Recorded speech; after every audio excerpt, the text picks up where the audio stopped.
Good day, everyone. Our topic for today will be all about equine production. We will be discussing about the common breeds, production, diet, housing, and their common diseases. The horse, also called the Equus ferus caballus, is a one-toed hoofed animal that belongs to the taxonomic family. The horse provides services within the industries of agriculture, tourism, transport, garbage management, construction, transport of food, and sport. Their hairs are also used to make violin bowstrings and paintbrushes. Common horse breeds of the Philippines. There are a lot of different horse breeds found nationwide. Two of the most common horse breeds found in the Philippines is the Baguio pony and the Baguio light horse. The Baguio pony is a small and robust pony but extremely hardy and strong developed alongside the similar Baguio light horse. It has an average size of 13.2 hands. The Baguio light horse, similar to the Baguio pony, are used for tourists, teens, and adults trail rides. They are relatively larger than the Baguio pony with an average height of 13.2 to 13.7 hands. Their head is rough, has a short neck, and a beveled shoulder. The American Quarter Horse is a breed that is medium-bodied, agile horse with a great disposition, has an average size of 14 to 16 hands, and is mainly used for equestrian competitions. The Arabian horse is a lightweight yet powerful horse breed with a similar height as the American Quarter Horse. This breed weighs around 800 to 1,000 pounds. The thoroughbred horse are agile horses with high energy. This breed is known for their incredible speed. They are typically taller and heavier than other hot-blooded horses and is standing between 15 to 17 hands. The Appaloosa is standing between 14 to 15 hands tall. This breed is known for their intriguing spots and wide range of colors which include bay, black, chestnut, palomino, buckskin, cremello or perlino, roan, gray, dun, and grula. Appaloosa markings have several pattern variations. The Morgan horse is a breed used for many purposes such as coach horses, cavalry horses, and general riding companions. Morgans are a historic horse breed standing between 14 to 15 hands tall and weighs between 900 to 1,000 pounds. The reproductive system of equine. Reproductive system of equine. Stallion's reproductive system is made of two testes, two epididymis, two deferent ducts, penis, and associated muscles. Accessory sex glands are paired vesicular glands, one prostate gland, and paired vulvorestral glands. The outside of the reproductive tract includes the scrotum, prepuce, and penis. Note that the testes produce testosterone and sperm cells. This is what the reproductive system of the stallion looks like. The mare's reproductive organs are supported by the broad ligament.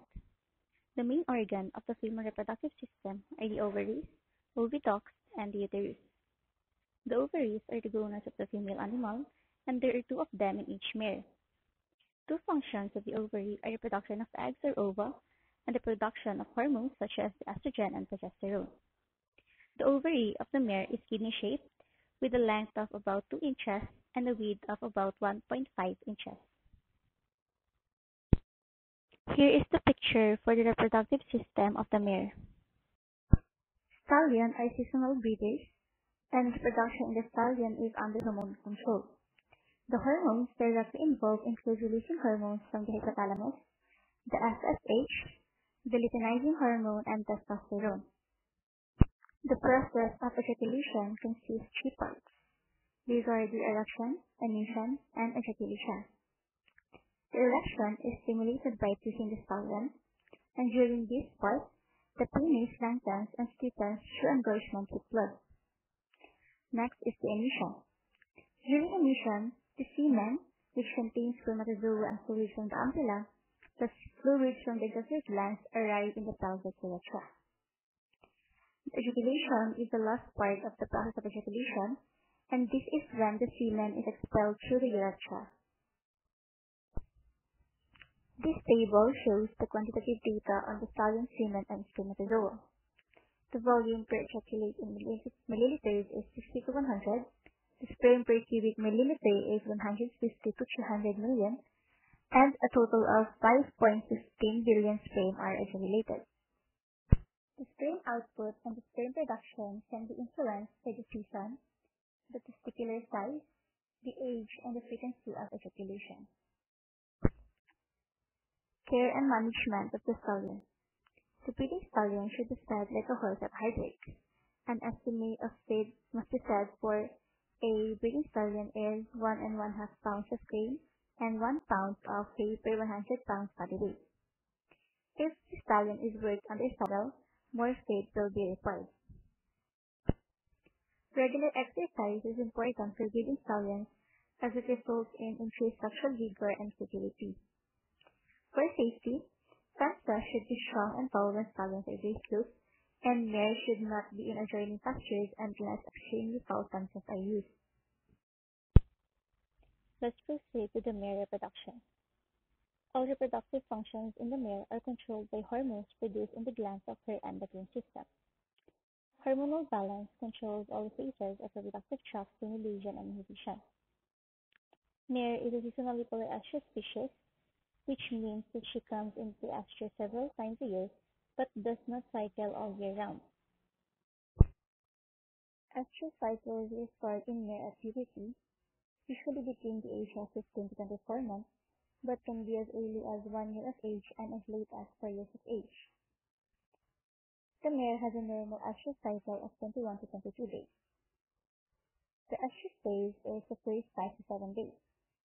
During this phase, the mare displays behavioral signs of sexual receptivity to the stallion. When the mare is paired with the stallion, the mare will raise her tail and urinate, and the labia will open to expose the clitoris, while she assumes a mating position. Exposing the clitoris is called spinking. The phase where the mare rejects the presence of the stallion is called diestrus. This usually lasts 14 to 15 days. During the estrus, the mare will switch her tail, pin her ears back, kick, and move away from the stallion when she is pissed. The gestation length in mare is 11 months or 310 to 365 days.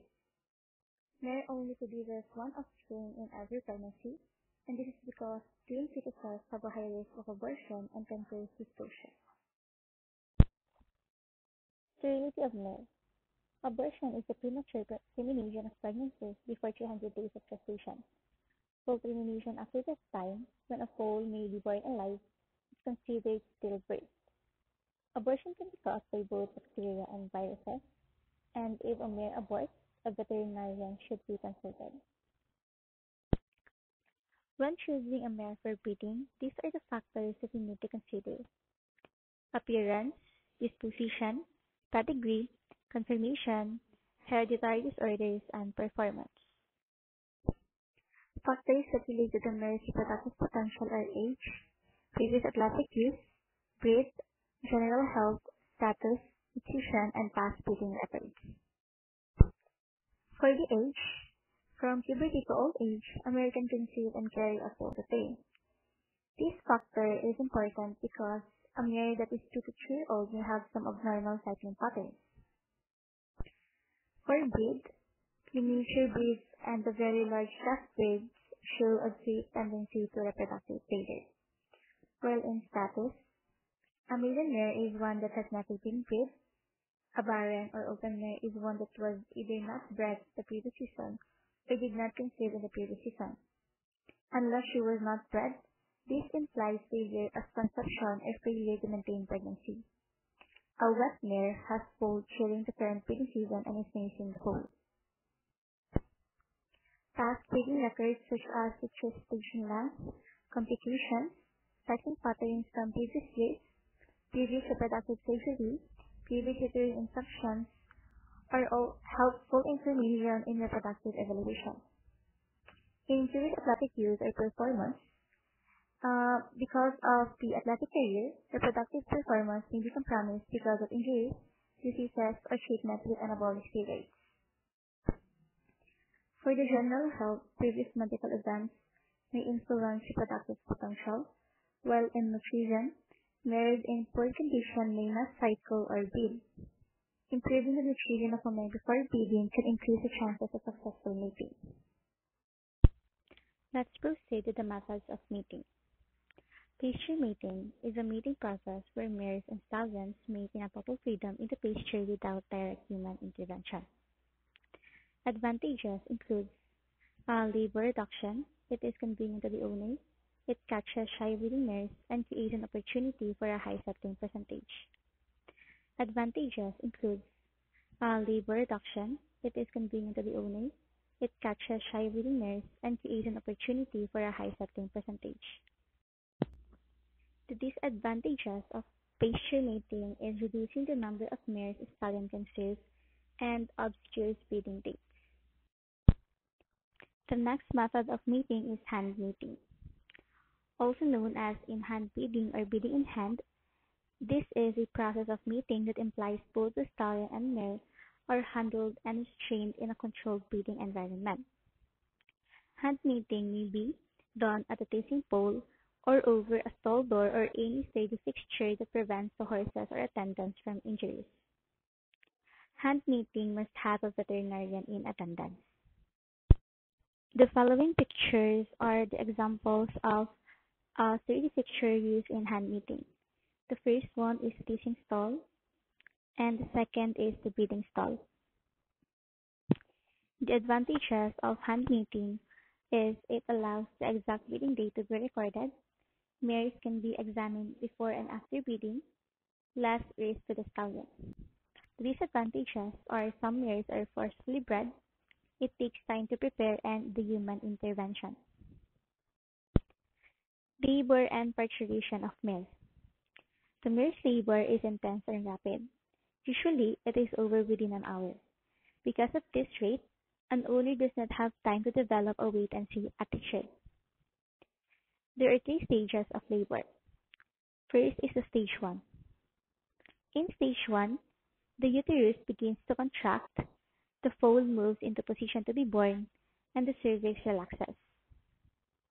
Stage 1 is usually imperceptible and can go unnoticed even by observing carefully.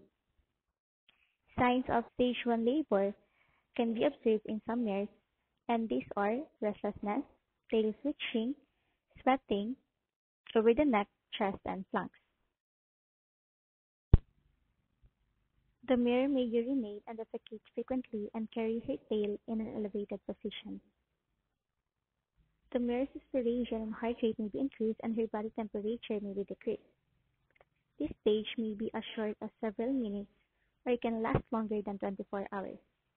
It is important to recognize this stage in order to prepare for the upcoming period of intense labor. To prepare a mare for foaling, use of povidone iodine solution to clean the mare's perineal area are used to clean it thoroughly. The tails are also bandaged and castic are removed.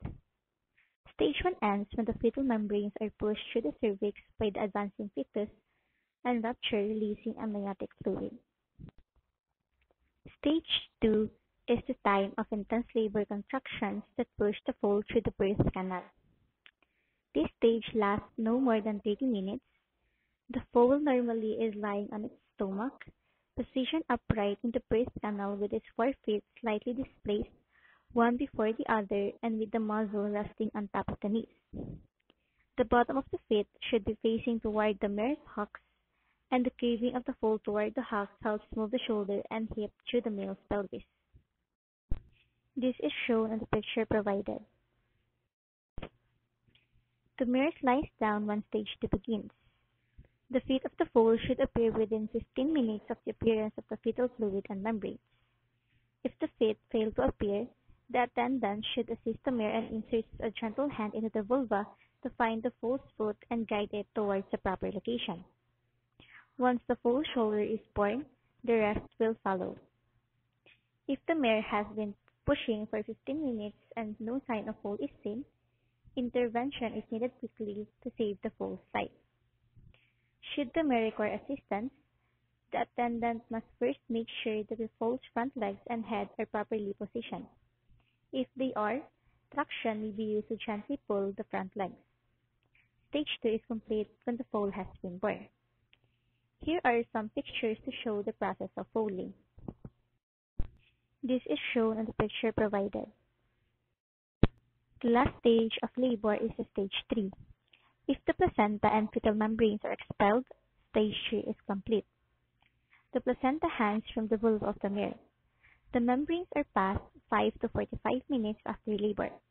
If they have not been passed in 2 hours, the membranes are considered retained and the veterinarian should be called. Placenta must be naturally released from the uterus, since pulling may tear the placenta and some parts may be left in the uterus, which can cause metritis or inflammation of the uterus. This is shown on the picture provided. Aside from the natural mating, we also have the artificial insemination and the embryo transfer.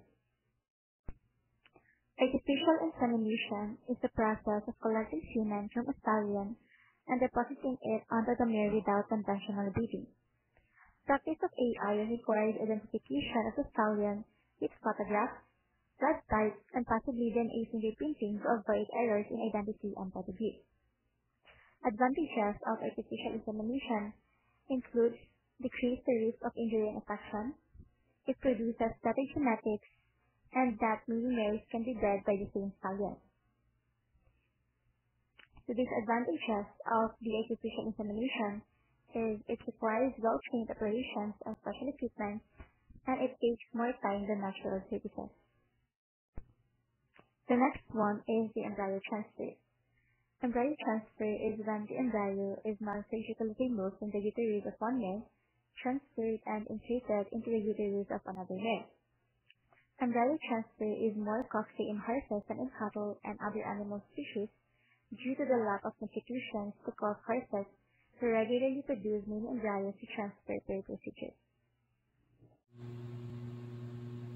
So next, I will be discussing the correlation of equine production to the Philippine government.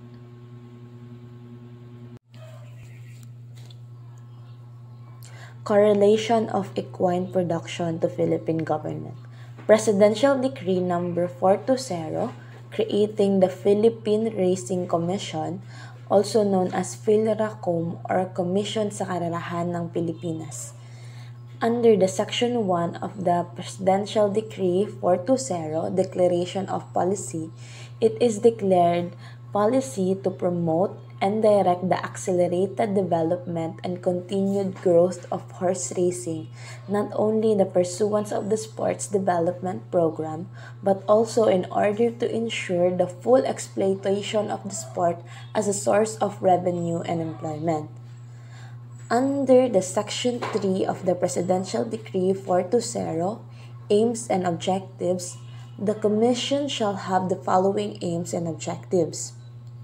First is to promote, ensure, and maintain efficient and unbiased operation of racing, exclusive of the supervision of betting therein. Second, to raise public confidence in the sport and to minimize infraction of the rules of racing. And lastly, to improve the breed of Philippine horses and to prevent illegal importation of race horses. So next, I will be discussing the equine diet, which includes the feeds for horses. Equine diet feeds for horses includes 1. Roughages, 2. Concentrates, 3. Protein supplements, 4. Minerals, 5. Vitamins.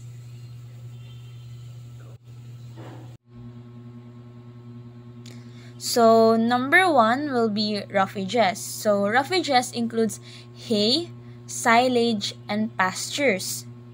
So, roughages are high in calcium, which helps to maintain the correct calcium to phosphorus ratio for horses. The rations should always contain more calcium than phosphorus. Calcium to phosphorus ratios is between 1.1:1 and 2:1. This ratio are within an acceptable range. A dust and mold-free roughage is the most important consideration in selecting a dry roughage. So next is hay. Idle adult horses that are confined will eat about 15 to 20 pounds of good quality mixed hay daily when no grain is fed. A good rule of thumb is to feed at least 1 pound of hay per day for every 100 pounds body weight of the horse. Early cut hays and properly cured are preferred. This can be identified by color, head development on grass hays, leaf-to-leaf stem ratio, and size of stems in legumes. Next will be the silage. So various types of silage can be used to replace half of the hay ration. Good corn silage is preferred, but grain sorghum and grass silage can be used. It should be worked slowly in the rations of mature idle horses, growing horses, brood mares, and stallions. And lastly, for roughages is pastures. Grass is the natural feed for horses. No feedstuff is as complete in nutrients as green pasture grown on fertile soil. Grass reduces cost, provides succulence in the ration, and furnishes minerals and vitamins that are sometimes lacking in other feeds.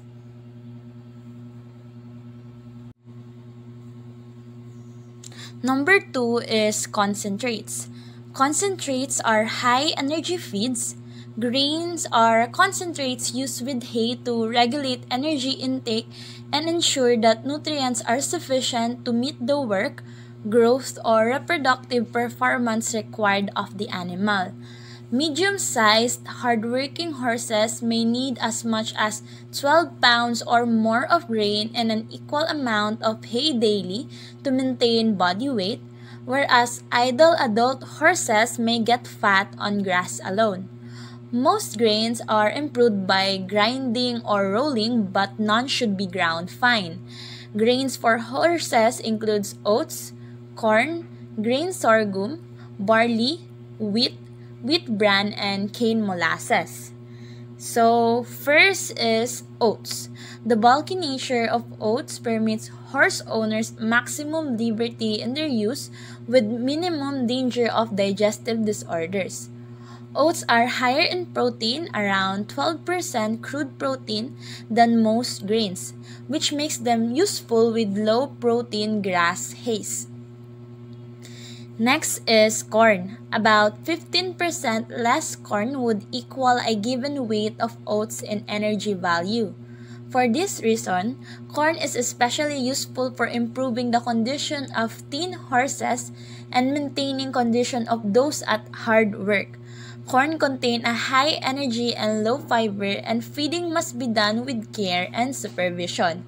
Corn and oats in equal parts make an excellent grain ration. Next is grain sorghum. It can be substituted for corn in most rations. It varies in protein content from 6 to 12%. It has a little vitamin A, and some varieties can be unpalatable. Next is barley. Barley is a very satisfactory feed when ground and fed. 15% wheat bran or 25% oats fed with barley almost eliminates the risk of colic. Next would be wheat. It can be fed as a part of the grain ration, about 1/3, when fed with a bulky feed. Wheat should be rolled or coarsely ground. Next is wheat bran. It is highly palatable, slightly laxative, and very bulky. Horse owners have long preferred bran mashes. These are for animals experiencing stress by extreme fatigue, fouling or sickness. Bran is reasonably high in protein, high in phosphorus, and low in calcium. Because of its high energy cost, it is generally used at levels of 5 to 15% of the ration. And lastly, for the concentrates, we have cane molasses. The addition of 5 to 10% molasses reduces dust and increase palatability of ration. It is very low in protein and usually expensive on an energy basis.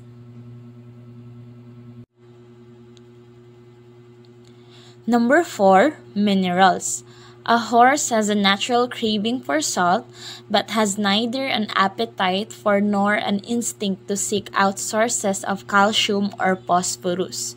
The way to supplement horses with calcium or phosphorus is to mix them with the trace mineral salt, limestone, or dicalcium phosphate. Trace mineral salt blocks can also be used for horses.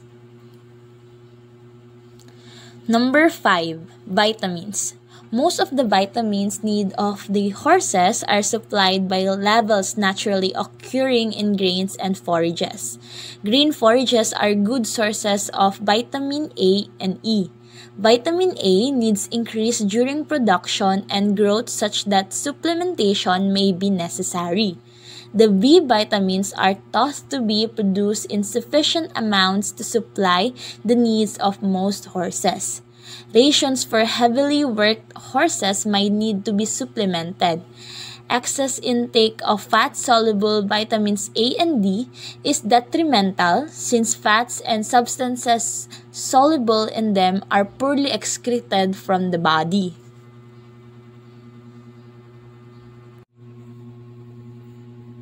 So next is water for horses. Water requirement vary with losses. So horses housed in a hot environments or those losing large amount through sweat, respiration, or milk will need more water than non-producing or sedentary horses. Water intake is more in hot environments with larger feed intake or larger horses. Water intakes varies considerably in different days. Water consumption should be monitored whenever possible so normal intake levels can be assured and observed. Equine housing and current standing in the Philippines. Horses have lived outdoors with natural windbreaks as their only housing for centuries. So, the simplest housing is the best and healthiest for horses. A large field or paddock along with a simple shelter is adequate housing. Space requirements for horses. The first step in building is knowing the recommended space requirements for horses. As seen on the table, the examples are: small horses require 12 by 12 feet of area, height of ceiling must be 8 to 9 feet, height of doors must be 8 feet, and width of doors must be 4 feet. For broodmare and fowling barn, they require 12 by 12 to 16 by 16 size of area. Height of ceiling must be 9 feet, height of doors must be 8 feet, and width of doors must be 4 feet. For the stallion barn, they require 14 by 14 feet of area, height of ceiling must be 9 feet, height of doors must be 8 feet, and width of doors must be 4 feet, and so on. A horse can do well in nearly any temperature if the humidity can be held to a comfortable level. There is enough air movement through the building to keep the air clean and free of condensation. Space requirements for horses. The first step in building is knowing the recommended space requirements for horses. As seen on the table, the examples are: small horses require 12 by 12 feet of area, height of ceiling must be 8 to 9 feet, height of doors must be 8 feet, and width of doors must be 4 feet. For broodmare and fowling barn, they require 12 by 12 to 16 by 16 size of area. Height of ceiling must be 9 feet, height of doors must be 8 feet, and width of doors must be 4 feet. For the stallion barn, they require 14 by 14 feet of area, height of ceiling must be 9 feet, height of doors must be 8 feet, and width of doors must be 4 feet, and so on. A horse can do well in nearly any temperature if the humidity can be held to a comfortable level. There is enough air movement through the building to keep the air clean and free of condensation. several items must be considered in the pre-construction planning stage. 1. Purpose of the facility. 2. Number and breed of animals to be housed. 3. Room for future expansion. 4. Regulatory requirements. 5. Budget. And 6. How layout facilitates day-to-day activities. For the site selection, local zoning requirements should be checked before buying a farm or designing a new building. Some areas restrict the number of acres necessary to house livestock. The distance from boundary lines, dwellings, and neighbors may also be regulated. If these regulations cannot be met, it is necessary to apply for a variance and receive approval from the zoning board before building can commence. The site should allow water to drain away from buildings, working rings, and training tracks. A site with a slope of 2 to 6% provides rapid removal of water without causing erosion. A detailed site plan should be developed before making a final decision. The site plan helps ensure the sufficient space is allowed for the buildings, roads, paddocks, working rings, training tracks, and manure storage and use. Manure handling is frequently overlooked and can be a major obstacle to enjoyment and convenient functions for the facilities. The site plan should indicate where water, sewer, and electrical lines enter the building. The building should be situated to take advantage of prevailing winds to effectively use the natural airflow. For the site preparation, getting a particular location ready for a building involves removing the topsoil, leveling the area, and bringing utilities such as water and electricity to the site. The nature of the work usually means that local contractors will be engaged. Type of construction buildings can be metal frame, pole, and conventional construction. All three have been used with equal success for nearly every type of farm building. There are no general rules as to which type is most economical for any situation. For the options in the building, there are many options and alternatives to consider. Even packaged buildings offer alternative or optional items, such as windows. Windows are expensive additions to farm buildings, and to keep costs at a minimum are being used less and less. For siding, there are pros and cons. For metal, the pros are low-maintenance siding material, and it's available in pre-painted finish colors, will last 15 to 20 years without refinishing. The cons, however, are subject to damage when exposed directly to livestock. For wood, the pros are will withstand abuse, and it has a better insulating value than either metal or masonry. The cons, however, are required periodic painting or stain to preserve its appearance and durability. For the masonry, the pros are required very little maintenance. However, the cons are high initial cost and is difficult to insulate. For roofing, metal roofing can be aluminum or steel. White-colored roofing has highly better reflective quality than natural metal. Metal roofing requires less roofing framing than shingles and is lower in cost. For insulation, an increasingly important part of modern farm building construction. Even buildings that are considered cold structures are minimally insulated to moderate summer and winter temperature extremes. To provide a basis of comparison between buildings, insulation should be specified between its R value. General recommended levels are as follows. Cold buildings operated at outside temperature, ceiling or roof, R2 to R4 for summer heat, walls no insulation, buildings where animals' heat provides only winter minimum temperatures, ceilings R16, walls R9 to R12. Buildings will be supplemental heating systems, ceilings R24 and walls R13. For interior finish, choices of material for the interior finish in farm buildings are almost infinite. A performance specification rather than identification of a specific material usually will provide a better comparison among buildings manufacturers. Items that should be considered in developing performance specifications include mechanical strength. If interior finish is exposed to animals, it will have to take considerable abuse. Moisture resistance, ease of cleaning, and color. For ventilation, a good ventilation system must 1. Provide fresh air to meet the respiration needs of the animals. 2. Control the moisture buildup within the structure. 3. Move enough air to dilute any airborne disease organisms produced within the housing unit. And 4. control and/or moderate temperature extremes. Each of these four provisions requires some optimum rate of air exchange. If respiration and temperature control are provided for, moisture buildup and disease control will be satisfactory. The basic process that occurs with all successful ventilation systems as it follows. 1. Cool dry air is drawn into the building. 2. Heat and moisture added to the air. And 3. Warm, wet air is expelled from the building. Failure to provide for any part of this process will result in failure of the ventilation system. Air requirements vary with animal size, outside environmental conditions.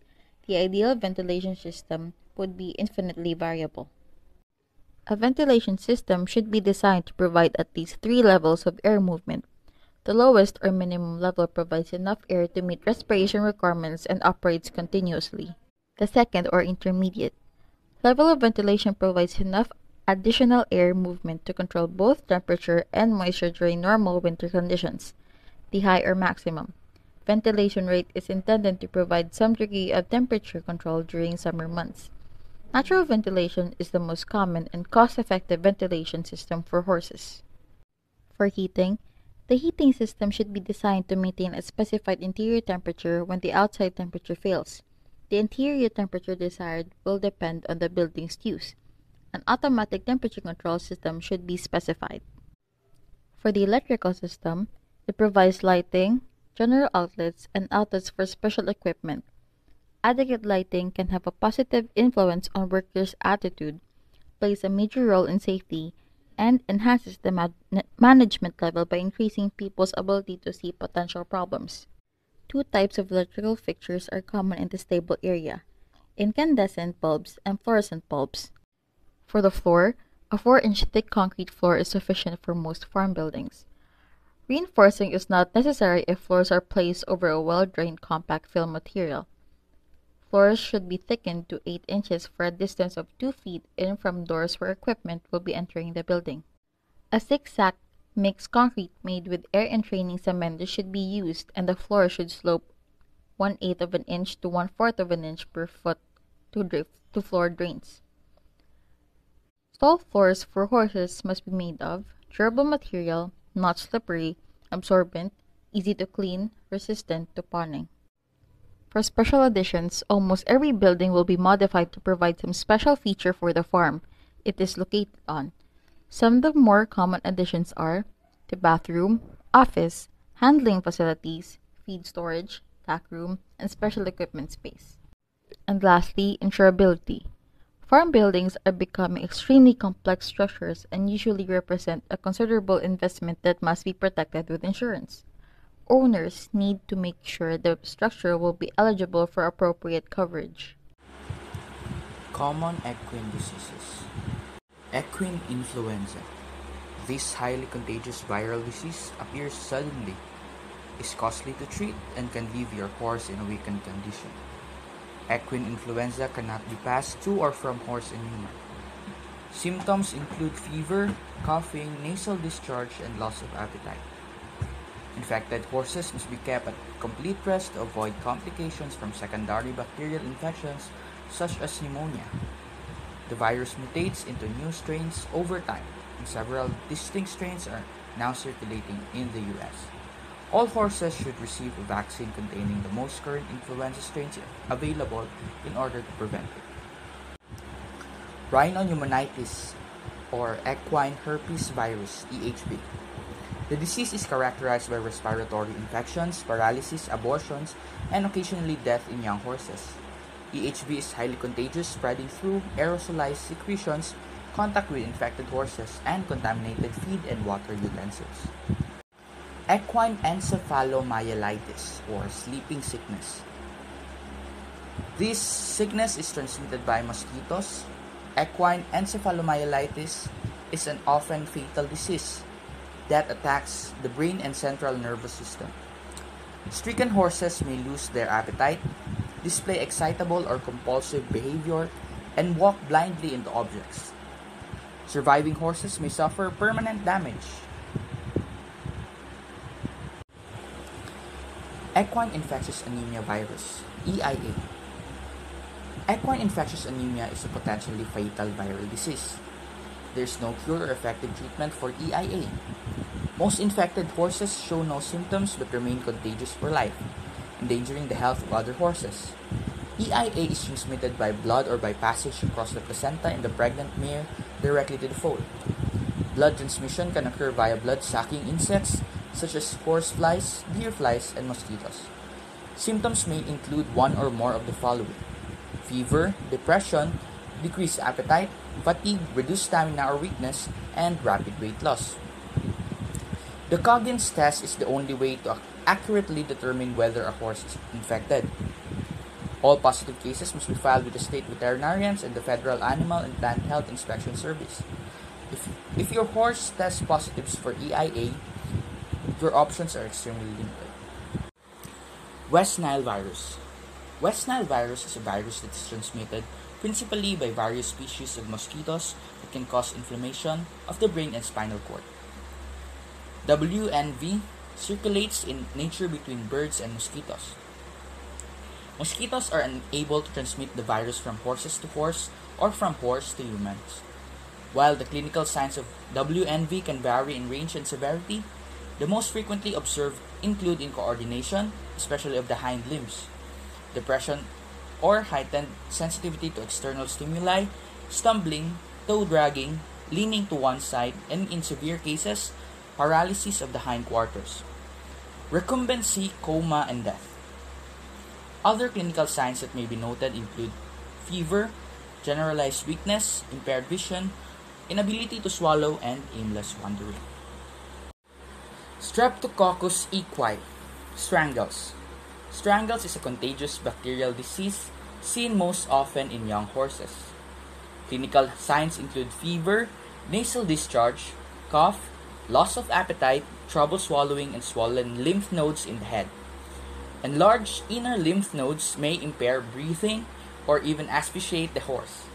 Strangles is transmitted via nasal secretions, pus from draining abscess, dirty hands, flies, and contaminated feed buckets and grooming tools. Vaccination can significantly decrease the severity of this disease.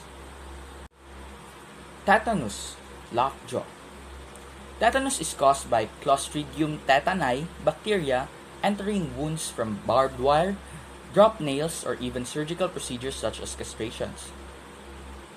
Afflicted horses can suffer muscle spasms, high fever, violent reactions to sudden movement or noise, and even death from asphyxiation.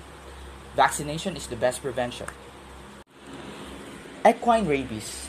Rabies is an invariably fatal viral disease contracted from the bite of an infected animal. It is spread primarily by raccoons, bats, skunks, foxes, and coyotes, and is most common in the northeast US and Texas. In one 9-year period, over 500 cases of equine rabies were reported in the US. If rabies is suspected, call a veterinarian immediately. Vaccination is recommended. That is all for our report. Thank you for listening and have a good day.